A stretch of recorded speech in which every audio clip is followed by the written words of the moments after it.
అందరికీ నమస్కారం. అమ్మ మాట అమ్మాయి బాట ఛానల్కి స్వాగతం. కథ చెప్పుకుందామా? తోడు. బేతాళ కథలు. పట్టుదల వదలని విక్రమార్కుడు చెట్టు వద్దకు తిరిగి వెళ్ళి చెట్టుపై నుంచి శవాన్ని దించి భుజాన వేసుకుని ఎప్పటిలాగే మౌనంగా శ్మశానం కేసి నడవసాగాడు. అప్పుడు శవంలోని బేతాళుడు, రాజా, నీ పట్టుదల, అతి కఠినమైన శ్రమను సహించే శక్తి చూస్తుంటే మెచ్చుకోకుండా ఉండలేకపోతున్నాను. కానీ ఒంటరిగా అన్ని కార్యాలు సాధించడానికి అవి అక్కరకు రావు. తోడుగా ఉండి సాయపడగల వాళ్ళు కూడా ఎంతో అవసరం. ఇందుకు ఉదాహరణగా నీకు లవంగ దేశం వాడైన మహాసారుడనే యువ వైద్యుడి కథ చెబుతాను, శ్రమ తెలియకుండా విను అంటూ ఇలా చెప్పసాగాడు. లవంగ దేశంలో మూలికావనం అనే పెద్ద అరణ్యం ఉంది. అందులో అద్భుతమైన ఎన్నో మూలికలున్నాయి. ఆ అరణ్యం కారణంగానే లవంగ దేశం సుభిక్షంగా ఉన్నదని పెద్దలు చెప్పేవారు. అయితే ఒక సంవత్సరం దేశంలో కాటకం ఏర్పడింది. ఎక్కడా వానలు లేవు. అందుకు కారణం త్వరలోనే తెలిసింది. మూలికావనం క్రమక్రమంగా పలచబడిపోతున్నది. పల్లెవాసులు అరణ్యంలోని చెట్లను నరికి వంట చెరుకుగా ఉపయోగిస్తున్నారు. వృక్ష సంపద క్షీణించటంతో వానలు సరిగ్గా కురవటం లేదు. ఈ సంగతి తెలియగానే లవంగదేశపు రాజు మూలికావనం రక్షణకు సైనికుల్ని కాపలా పెట్టి తన అనుమతి లేకుండా ఎవ్వరూ అందులో ప్రవేశించరాదని శాసనం చేశాడు. రాజధాని నగరంలో మహాసారుడనే యువ వైద్యుడున్నాడు. అతడు పిన్న వయసులోనే మానవ శరీర శాస్త్రాన్ని, వైద్య శాస్త్రాన్ని ఆకళింపు చేసుకొని గొప్ప వైద్యుడిగా పేరు పొందాడు. నగరంలోని కాకలు తీరిన వైద్యులందరికీ అతడంటే చెప్పరానంత అసూయ.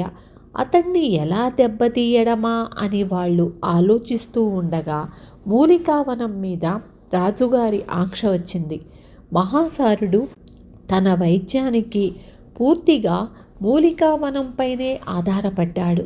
అందులో అతడు వైద్యానికి పనికి వచ్చే ఎన్నో కొత్త మూలికలు కనుగొన్నాడు. మహాసారుడు వైద్యులందరినీ కలుసుకొని సమస్య వివరించి మూలికావన ప్రవేశానికి అనుమతి ఇప్పించాలని రాజును వేడుకుందామన్నాడు. ఇందుకు వైద్యులెవ్వరూ ఒప్పుకోలేదు. బాగా ఆలోచించిన మీదట మహాసారుడు తానొక్కడే వెళ్ళి రాజును కలుసుకుందామన్న నిర్ణయానికి వచ్చాడు. కానీ తండ్రి అతన్ని వారిస్తూ, కార్యసాధకుడెన్నడూ ఒంటరిగా పోరాదు, పని సానుకూలం కావాలంటే తోడు ఉండాలి, అలాంటి సరైన తోడును ఎన్నుకోవడంలోనే నీ ప్రజ్ఞ ఉంటుంది అన్నాడు. మీ మాట కాదనను, కానీ సరైన తోడును ఎన్నుకునే ప్రజ్ఞ నాకు లేదు. మీరు ఎవరి పేరు చెబితే వారిని తీసుకువెళ్ళి రాజును కలుసుకుంటాను అన్నాడు మహాసారుడు. మహాసారుడి తండ్రి కుశంకుడి పేరు సూచించాడు. కుశంకుడు లవంగరాజుకు సవతి తమ్ముడు. అతగాడు దుర్బుద్ధుల పుట్ట. సవతి తల్లి ఇంకా జీవించి ఉండగా వంశగౌరవాన్ని వీధిపాలు చేయడం ఇష్టం లేక రాజు అతన్ని సహిస్తున్నాడు. ఈ సంగతి అందరికీ తెలిసిందే.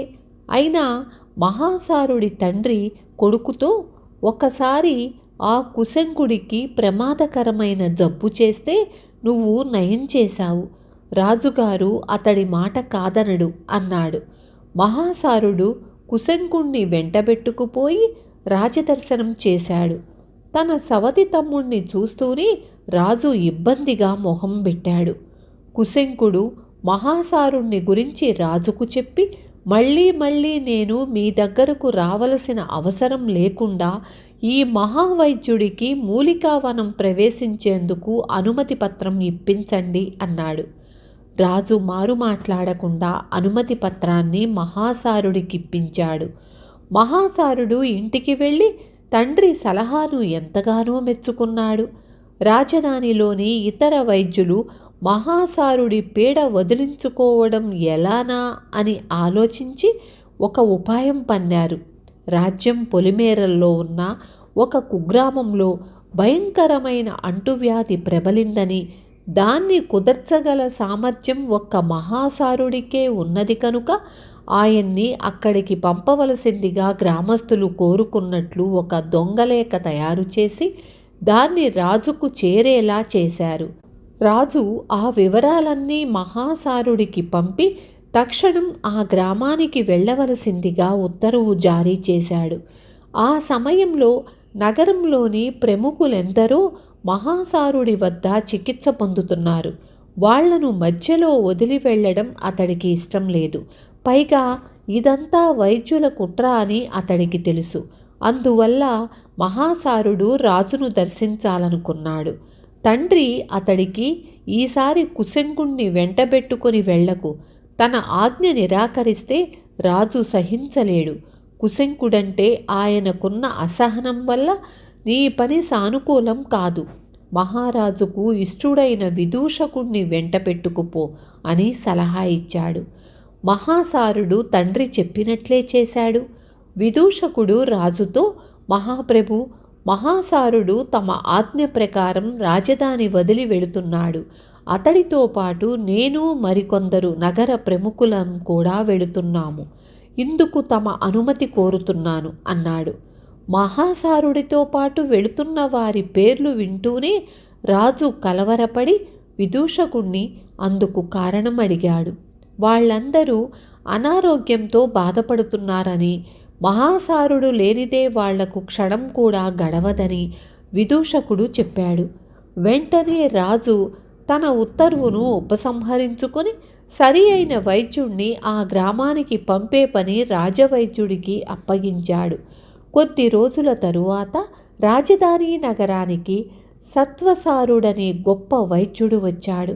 ఆయనకు తెలియని వైద్య రహస్యాలేమీ లేవని, ఊరూరా తిరుగుతూ తనకు నచ్చిన వాడికి వైద్యశాస్త్రంలోని రహస్యాలు చెబుతూ ఉంటాడని ప్రతీతి.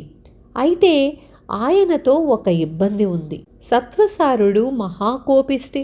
ఒకసారి తన చేత తిట్లు తిన్నవాడిని ఆయన శిష్యుడిగా స్వీకరించడు.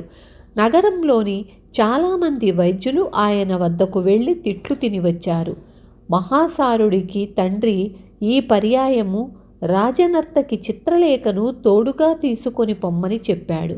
ఒకసారి ఆమెకు కాలి మీద ఏదో వ్రణం పుట్టగా రాజవైద్యుడు శస్త్రచికిత్స చేసి కాలు తీసివేయాలన్నాడు. అలా జరిగితే తన నాట్యానికి, రాజనర్తకి పదవికి భంగం వాటిల్లగలదని చిత్రలేఖ భయపడి మహాసారుణ్ణి చూడవచ్చింది. అతడు ఆమెకు శస్త్రచికిత్స లేకుండానే వ్రణాన్ని నయం చేశాడు. మహాసారుడు సంగతి చెప్పగానే చిత్రలేఖ అతడి వెంట సత్యసారుడి దగ్గరకు రావటానికి ఒప్పుకుంది. చిత్రలేఖ సౌందర్యానికి సత్యసారుడు అచ్చెరువు చెందాడు. ఆమె సత్యసారుడికి ఎంతో వినయంగా నమస్కరించి, స్వామి, తమరు వైద్యశాస్త్రంలో మహాప్రవీణులని వినడమే కానీ తమ రూపం దైవాంశ సంభూతులను తలపింపచేయగలదని అనుకోలేదు.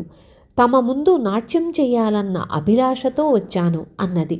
తరువాత ఆమె మహాసారుడిని గురించి చెప్పి, తమకు విద్యకు తగ్గ శాంతగుణమున్నదని విన్నాను. ఈ నా మిత్రుణ్ణి శిష్యుడిగా చేర్చుకోగలరని ఆశ అన్నది. సత్యసారుడు మహాసారుణ్ణి ఆప్యాయంగా పలకరించి 4 రోజుల్లో తనకు తెలిసిన వైద్య రహస్యాలన్నీ అతడికి చెప్పి వెళ్ళిపోయాడు.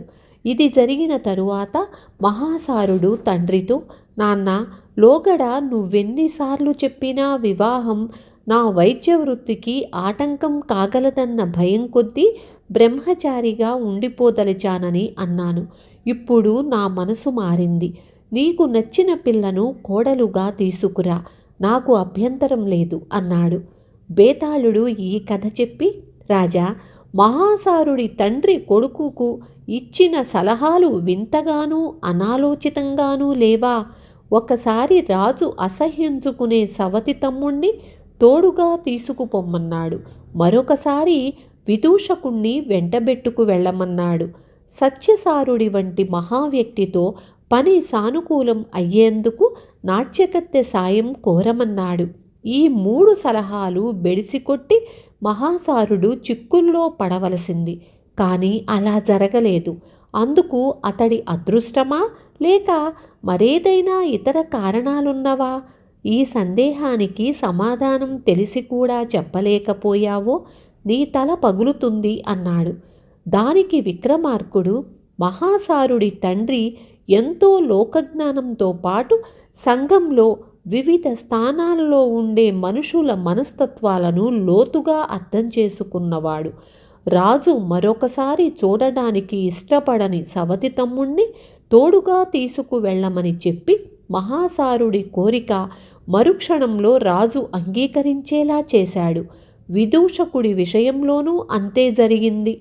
పరిపాలనకు సంబంధించిన సమస్యలతో తలమునకలవుతూ ఉండే రాజులకు విదూషకుడి కన్నా ఆప్తమిత్రుడు మరొకడుండడు. ఇక సత్యసారుడి సంగతికొస్తే ఎంత కోపిష్టి మనిషి అయినా సరే లలిత కళలకు, అద్భుత సౌందర్యానికి తలవంచుతాడని తెలిసిపోతుంది. ఈ అనుభవాలన్నింటి ద్వారా మహాసారుడు జీవితంలో తోడంటూ ఉండటం ఎంత అవసరమో గ్రహించి వివాహమాడి గృహస్థు అయ్యేందుకు కూడా ఒప్పుకున్నాడు అన్నాడు. రాజుకు ఈ విధంగా మౌనభంగం కలగగానే బేతాళుడు శవంతో సహా మాయమై తిరిగి చెట్టెక్కాడు. విన్నారు కదా.